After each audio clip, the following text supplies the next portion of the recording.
Hi everyone. তাহলে আগের ক্লাসে জারণ ধর্ম পর্যন্ত হয়েছিল, তো ওখানে বলেছিলাম যে অন্যকে জারিত করেও নিজে বিজারিত হয়ে যায়, তার জন্য জারণ ধর্ম দেখায়। এই ক্লাসে দেখো বিজারণ ধর্ম। তাহলে বিজারণ ধর্ম মানে কি? অন্যকে বিজারিত করে নিজে জারিত হবে, মানে নিজের যে অক্সিডেশন নাম্বারটা সেটা বেড়ে যাবে, আর অন্যকে বিজারিত করে দেবে মানে অন্যের অক্সিডেশন নাম্বারটা কমে যাবে। ঠিক আছে? তো অ্যাসিডিক দ্রবণের ক্ষেত্রে কি হয়, যদি এই বিজারণ ধর্ম দেখায় তো সেই ক্ষেত্রে দুটো ইলেকট্রন বর্জন করবে, তো বর্জিত ইলেকট্রন দুটো ডান দিকে দেখো প্লাস করে লেখা আছে। তো এইভাবে ইলেকট্রন মাইনাসভাবে দেখাতে নেই, তার জন্য এইভাবে দেখাতে হয় যে প্লাস দুটো ইলেকট্রন মানেই H2O2 দুটো ইলেকট্রন বর্জন করেছে। ঠিক আছে? তো ওখান থেকে উৎপন্ন হয় দুটো H+ আর অক্সিজেন। আর যদি ক্ষারীয় মাধ্যমের কথা বলি তো সেই ক্ষেত্রেও দেখো এদিকে +2 ইলেকট্রন করা আছে, মানে বাম দিকে -2 ইলেকট্রন। তাহলে H2O2 দুটো ইলেকট্রন বর্জন করে কী তৈরি করছে? জল আর অক্সিজেন। ঠিক আছে? তাহলে প্রতিটা রিয়াকশানেই দেখবে যে যাকে বিজারিত করছে তার অক্সিডেশন নাম্বারটা কমে যাচ্ছে আর নিজের অক্সিডেশন নাম্বারটা বেড়ে যাচ্ছে। তাহলে ফার্স্টে KMnO4 দেখো, তাহলে Mn এর অক্সিডেশন নাম্বারটা হচ্ছে +7, তো +7 থেকে +2তে চলে গেল আর নিজে -1 থেকে 0তে চলে গেল, মানে নিজে জারিত হয়ে গেল। তাহলে অন্যকে বিজারিত করে এই Mnটাকে +2 বিজারিত করে নিজে -1 থেকে 0তে চলে গেল, মানে জারিত হয়ে গেল। K2Cr2O7, তাহলে ক্রোমিয়ামটা +6-এ আছে, তো ক্রোমিয়ামটাকে বিজারিত করেছে কোথায়? +3-তে, আর নিজে -1 থেকে 0তে, তাহলে অন্যকে বিজারিত করে নিজে জারিত হয়ে গেল।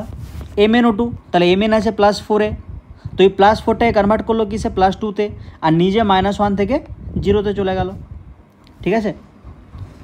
আচ্ছা, এরপরে H2O2 এটা যখন ওজনের সাথে বিক্রিয়া করে, তাহলে ওজন দেখো, তাহলে H2O2 নিজে -1 থেকে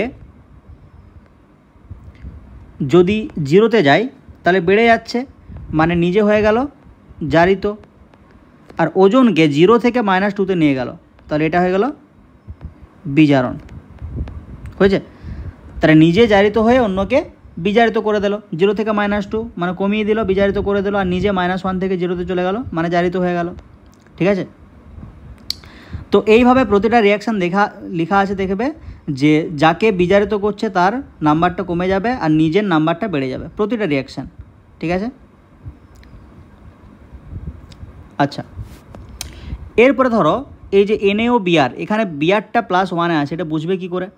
তাহলে NaOBr থাকে কিভাবে? Na+ আর OBr-। তা আমি ধরে নিচ্ছি বিআরের অক্সিডেশন নাম্বার হচ্ছে X, তাহলে X+ অক্সিজেনের অক্সিডেশন নাম্বার কত? -2 সমান ওভারঅল চার্জ কত আছে বাইরে? -1, তাহলে X সমান কত হবে? +1। এই জন্য বিআরটা আছে +1-এ। ঠিক আছে? এই যেমন এটা কীভাবে থাকে? Ca2+ আর OCl2 2-, তাহলে অক্সিজেন থাকে ধরো -2তে, এবার Cl ধরে নিচ্ছি X, তাহলে দুটো Cl-এর জন্য 2X, তাহলে ওভারঅল -2। ঠিক আছে?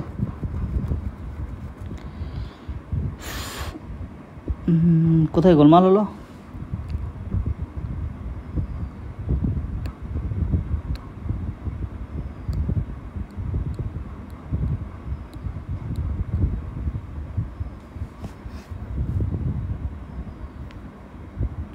আচ্ছা, এই রিয়াকশান একটা বইয়ে দেখবে না, কোথাও একটা ভুল হচ্ছে। ঠিক আছে? আচ্ছা, এরপর দেখো বিরঞ্জন ধর্ম। তাহলে এই যে H2O2 আছে, আগেই বলেছিলাম যে সহজেই বিয়োজিত হয়ে যায়, কেন বিয়োজিত হয় সেটাও বলেছিলাম। তো এখান থেকে জল আর অক্সিজেন উৎপন্ন হবে, যেটাকে আমরা জায়মান অক্সিজেন বলছি। এই জায়মান অক্সিজেনটা কি করে? রঙিন পদার্থটাকে বিরঞ্জিত করে দেয়। ঠিক আছে? তো এইভাবে H2O2টা বিরঞ্জন ধর্ম দেখায়। তার জন্য দেখবে যে জামা কাপড় যদি কোনো রঙিন দাগ লাগে, সেক্ষেত্রে পারক্সাইড ঘটিত কোনো ডিটারজেন্ট দিয়ে দিলেই সেই দাগটা মুছে যায় সহজেই, মানে বিরঞ্জিত করে দেয় ওটাকে। ঠিক আছে? এরপরে জুতো যৌগ গঠন। তাহলে H2O2 কী করে? দেখো এখানে যেমন সোডিয়াম সালফেট, এখানে অ্যামোনিয়াম সালফেট, এগুলোর সাথে জাস্ট অ্যাড হয়ে গেছে।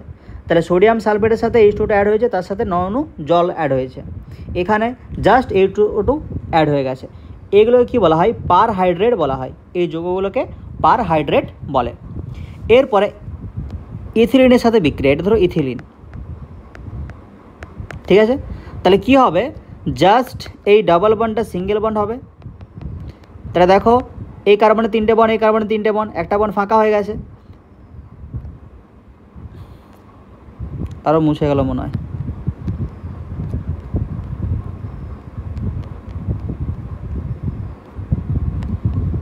মুছে গেছে, ঠিক আছে।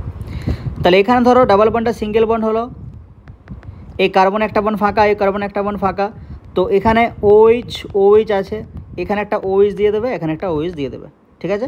এটাকে বলা হয় ইথিলিন গ্লাইকল। এরপরে শনাক্তকরণ। তাহলে যখন তুমি ওই H2O2 ওখানে মানে H2O2 যে আম্লিক দ্রবণ সেখানে যদি K2Cr2O7 দাও, বা উল্টোভাবে তুমি যদি K2Cr2O7 এর আম্লিক দ্রবণে H2O2 দাও, সেই ক্ষেত্রে সেখানে ইথার যোগ করে যদি ঝাঁকানো হয় তাহলে একটা জুতো যৌগ তৈরি হয়। হয়েছে কার মধ্যে? এই CrO5 আর ওই ইথারের মধ্যে একটা জুতো যৌগ তৈরি হয়। ওই জুতো যৌগ তৈরির মাধ্যমে দ্রবণটা কী হয়ে যায়? নীল বর্ণ ধারণ করে, ঠিক আছে। তাহলে এই যে এটা হচ্ছে জুতো যৌগের গঠন। এটা দেখো বাটারফ্লাইয়ের মতো স্ট্রাকচারটা হচ্ছে CrO5 এর স্ট্রাকচার। তো এখানে যখনই ইথার তুমি যোগ করে দেবে, ইথারের যে লোন পেয়ারটা আছে দেখো অক্সিজেনের, ওই লোন পেয়ারটা ইলেকট্রন দান করছে কাকে? ক্রোমিয়ামকে, ঠিক আছে। তো এইভাবে জুতো যৌগ গঠন করে, যেটার জন্য দ্রবণটা নীল হয়ে যাচ্ছে। হয়েছে। এই নীল বর্ণটা কিছু সময় পর কি হয়ে যায়?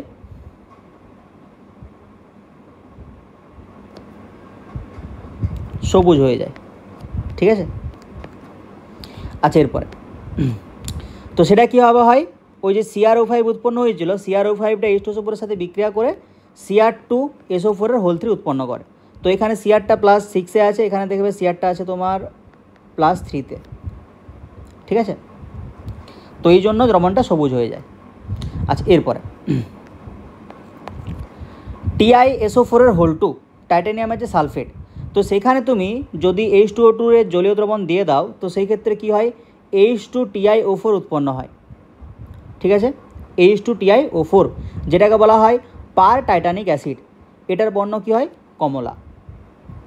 আচ্ছা, এরপরে তাহলে অ্যাসিডযুক্ত KI দ্রবণে তুমি যদি H2O2 যোগ করো, সেই ক্ষেত্রে তোমার আয়োডিন উৎপন্ন হয়, KCl উৎপন্ন হয়, আর জল উৎপন্ন হয়, ঠিক আছে। তো এই যে আয়োডিনটা, ওটা KI এর সাথে রিয়াকশান করে Ki3 উৎপন্ন করে, যেটার বর্ণ হচ্ছে বাদামি, ঠিক আছে। আবার ওই আয়োডিনের সাথে তুমি যদি স্টার্চ মিশ্রিত করো, সেই ক্ষেত্রে সেটা গাঢ় নীল বর্ণের জটিল যৌগ উৎপন্ন করে। তাহলে I2 এর সাথে তুমি যদি Ki দিয়ে দাও ফার্দার, তো সেই ক্ষেত্রে Ki3 উৎপন্ন হয়, তার জন্য দ্রবণটা বাদামি হয়ে যায়। আর যদি I2 এর সাথে তুমি স্টার্চ দিয়ে দাও, সেক্ষেত্রে কী হয়ে যায়? গাঢ় নীল বর্ণের একটা জটিল যৌগ তৈরি করে, ঠিক আছে। এরপরে H2O2 ব্যবহারটা একটু বইয়ে দেখে নেবে। এরপরে H2O2 যে লাস্ট টপিক, সেটা হচ্ছে তোমার H2O2 দ্রবণের শক্তিমাত্রা, ঠিক আছে। তো এখানে দু রকমের মাত্রা হয়, একটা হচ্ছে আয়তন মাত্রা, একটা হচ্ছে শতকরা মাত্রা। আয়তন মাত্রা কি? তাহলে STPতে 1 ml H2O2 দ্রবণ যত ml O2 গ্যাস নির্গত করবে, সেই সংখ্যাটাই হচ্ছে তোমার ওই দ্রবণের আয়তন মাত্রা। কি বললাম?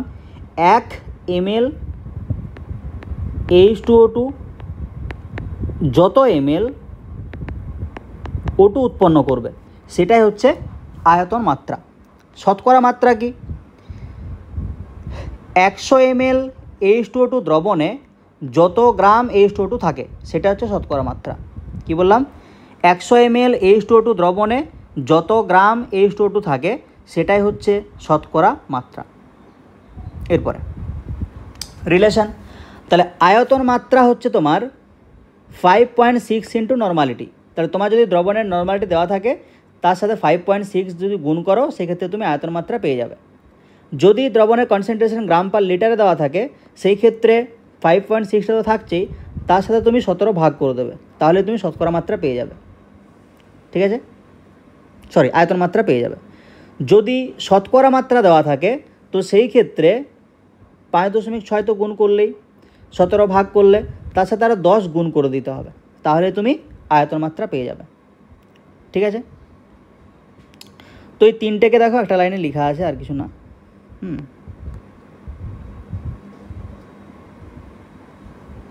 ঠিক আছে। আচ্ছা, এরপরে মোলারিটি যদি দেওয়া থাকে 11.2 দিয়ে গুণ করবে, তার নর্মালিটি দেওয়া থাকলে 5.6 দিয়ে গুণ করতে হবে, মোলারিটি দেওয়া থাকলে 11.2 দিয়ে গুণ করতে হবে। যদি শতকরা মাত্রা দেওয়া থাকে, তো শতকরা মাত্রার আগে 11.2, নিচে 34 ভাগ ইন্টু 10, ঠিক আছে। আগেরটার ক্ষেত্রে কী ছিল 5.6 ইন্টু শতকরা মাত্রা বাই 17 ইন্টু 10, এখানে 11.2 ইন্টু শতকরা মাত্রা বাই 34 ইন্টু 10, ঠিক আছে। তো বেসিক্যালি এই দুটো ব্যাপার একই। তো এখানে 11.2 জায়গায় 5.6 করে দেবে, এটাকে 17 করে দেবে, ঠিক আছে। জাস্ট এই মোলারিটির জিনিসটা মনে রাখতে হবে, 11.2 ইন্টু মোলারিটি। তাহলে এখানে তাহলে আয়তন মাত্রা, ভলিউম কনসেন্ট্রেশন বা আয়তন মাত্রা, তো এটা সমান তুমি লিখবে যে 5.6 into normality, 11.2 into molarity, 5.6 into gram per litre by 17, বা 5.6 ইন্টু শতকরা মাত্রা বাই 17 ইন্টু 10, ঠিক আছে।